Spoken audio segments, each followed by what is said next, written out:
1차 시험 합격만을 목표로 제작된 내용입니다. 1차 시험에 나오지 않는 내용, 출제 빈도가 너무 낮은 내용은 모두 삭제했습니다. 오직 출제되는 지문과 선택지만 그대로 살렸습니다. 관련 자료나 링크가 있다면 동영상 아래에 정보창에 넣어두겠습니다. 도움이 되셨다면 좋아요, 구독 부탁합니다. 직업선택 문제 유형은요, 크라이츠, 윌리엄슨, 보딘 이렇게 무려 3명이나 얘기했어요. 또 실제 문제도 직업 상담학에 나왔다, 심리학에 나왔다, 왔다 갔다 합니다. 어디에 나온다고 해서 당황하시면 안 돼요. 어찌됐건 이렇게 무려 3명이나 얘기하다 보니까 머릿속이 엉망진창 뒤죽박죽입니다. 그래서 이 문제에 한꺼번에 묶었습니다. 자, 첫 번째, 정신역동 분석가인 보딘이요, 정신역동 분석가답게 문제의 원인을 분석한 겁니다. 원인이요. 그랬더니 그 원인이 정보 부족에 있고 마음속에 그 원인이 있어. 예를 들면 의존성 같은 거요. 두 번째, 윌리엄스는 특성요인 상담가잖아요. 이 특성요인 상담가답게 결과만 놓고 분석하는 겁니다. 최종 결과를 딱 봤더니 아, 이건 어리석은 선택이야. 이거는 흥미적성에 안 맞네. 이거 선택 안 한 거야. 뭐 이런 식으로 결과만 놓고 분석을 한 거예요. 마지막으로 크라이츠, 포괄적 분석가 크라이츠는요. 변수 분석을 한 겁니다. 정확하게는 변인 분석이라고 여기서는 표현해요.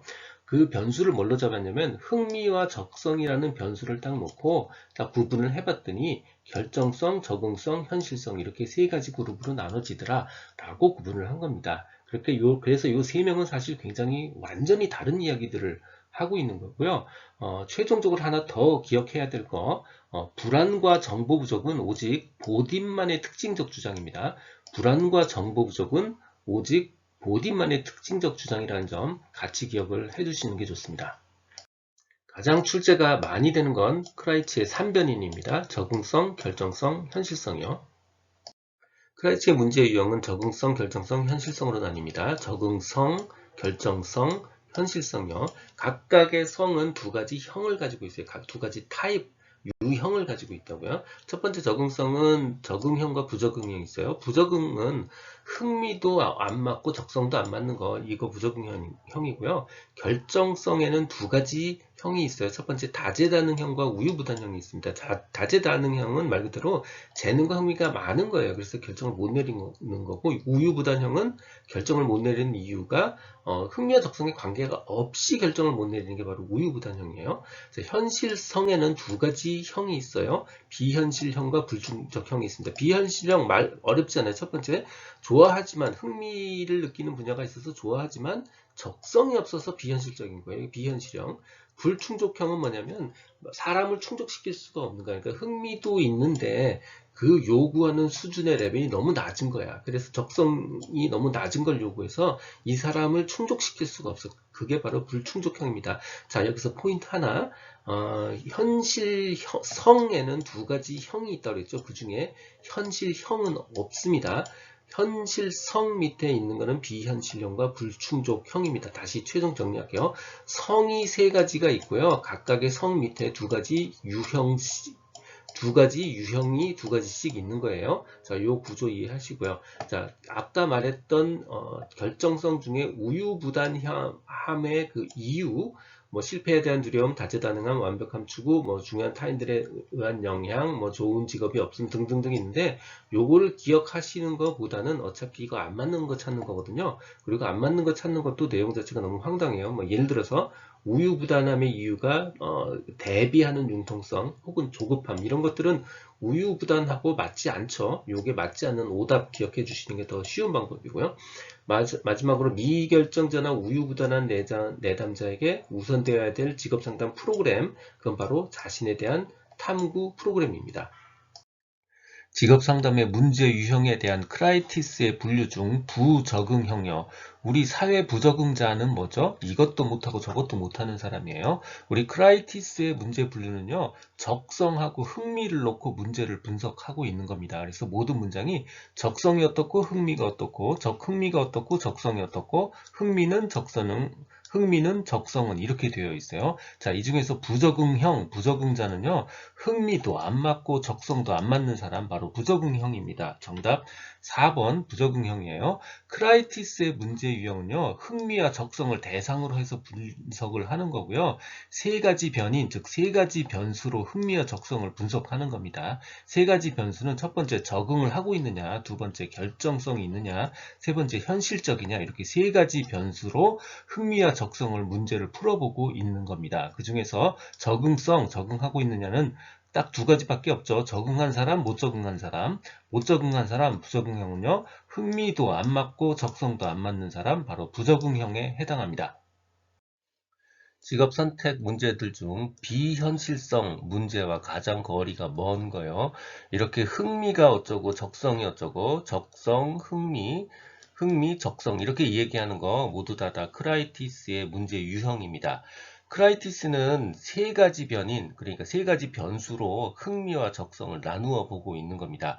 세 가지 변인들 중에 하나가 바로 현실성, 뒤집어서 얘기하면 비현실성이죠. 그래서 비현실성의 문제고요. 비현실성의 문제는 결국 흥미와 적성의 수준이 문제가 되는 겁니다. 흥미와 적성의 수준이 높다, 낮다 혹은 일치한다 이렇게 구분하고 있는 거 모두 다 비현실성의 문제고요. 흥미와 적성의 수준과 관계없다. 이거 결정성의 문제입니다. 그래서 틀린 거 정답 1번이에요. 결정성의 문제는 다재다능형이 있고요. 우유부단형이 있어요. 흥미, 적성에 관계없이 수준에 관계없이 결정 못 내리는 거 우유부단이고요. 흥미와 적성에 일치하는 게 너무 많아. 그래서 갈팡질팡하는 거 이건 다재다능형에 해당합니다. 듣고 계신 강의는 직업상담사 2급 초단기 합격 비법의 핵심 내용 파트입니다. 교재에는 2002년부터 지금까지 20여 년간의 모든 문제를 분석해서 중복된 문제나 제도 등이 변해서 출제될 수 없는 형태의 문제, 그리고 난이도 조정료에서 출제한 지역적 문제를 제거하고 2,800여 개의 문제를 모았습니다. 이 한 권만으로 완벽한 수험 준비가 될 수 있도록 했습니다. 군더더기 없는 핵심 이론 파트, 그리고 단원별 완벽한 기출문제집 파트로 구성했습니다. 교보문고 예스24 등 상용 전자책 형태, 인쇄 가능한 PDF 파일 형태, 종이책 형태, 그리고 스마트폰 앱 형태 등 필요에 따라 다양한 형태로 구입할 수 있습니다.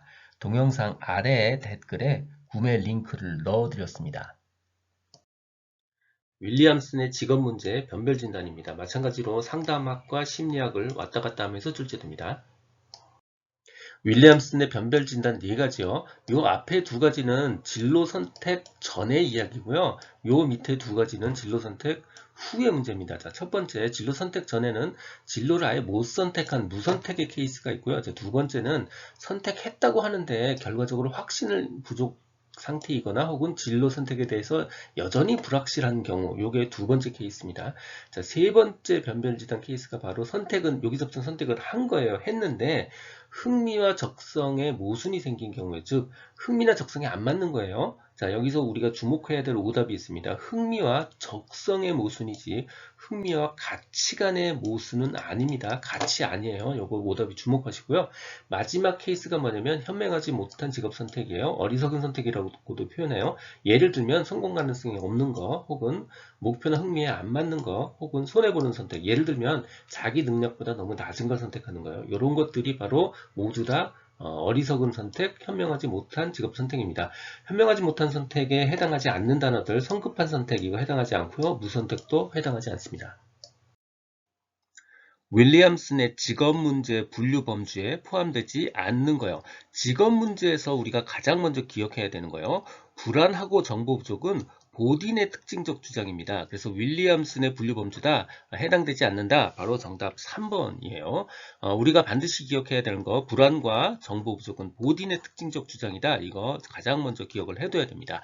윌리엄슨은 모두 네 가지의 문제로 분류를 했습니다. 그 중에 앞에 두 가지는 제대로 선택이 되지 않은 겁니다. 그리고 두 번째 두 가지는 선택은 했는데 잘못된 겁니다. 자, 앞에 두 가지요. 첫 번째는요, 직업 무선택, 진로 무선택이요. 즉, 선택이 안 된 거예요. 자, 두 번째 케이스는 선택을 했다고는 하는데 확신이 부족하고 불확실하게 선택한 경우입니다. 자, 세 번째와 네 번째는 모두 선택은 한 거예요. 선택은 했는데 그 결과가 흥미와 적성에 안 맞고 차이가 나는 부분이고요. 마지막 네 번째는요, 선택은 했는데 굉장히 어리석은 선택을 한 겁니다. 터무니없이 잘못된 선택을 한 거, 이렇게 모두 네 가지로 분류를 했습니다. 보딘의 직업 문제의 원인 진단 범주. 보딘은 직업 문제의 원인을 파악한 거예요. 크게 정보 부족의 그 원인이 있다고 보고요. 두 번째는 마음속의 어떤 상태 때문에 원인이 있다고 봐요. 마음속 상태에는 뭐가 있냐면 첫 번째는 불안이 있습니다. 선택에 대한 불안. 두 번째 확신결여. 세 번째 내적 갈등 혹은 자아 갈등. 그리고 의존성이 있습니다. 선택 불안은 어떤 거냐면 예를 들면 이런 거예요. 나는 어떤 일을 하고 싶은데 중요한 타인이 다른 일을 해주기를 원해. 예를 들면 이런 거예요. 나는 예술가가 되고 싶은데 중요한 타인, 그러니까 엄마나 아빠가 의사가 되기를 원해. 이게 바로 선택의 불안의 첫 번째 케이스고, 두 번째는 긍정적 유인가와 부정적 유인가 사이에서 내적 갈등을 한다. 그 일을 하면 돈을 많이 버는데 부정적 유인가, 이 일이 너무 힘들어. 요 사이에서 내적 갈등하는 거, 요게 바로 선택의 불안에 해당하는 경우입니다. 이 내용은 블로그와 전자책에 동일하게 그대로 있습니다. 도움이 되셨다면 좋아요, 구독 부탁드립니다. 지금까지 라디캠지기 꾸벅이 박종규였습니다. 감사합니다.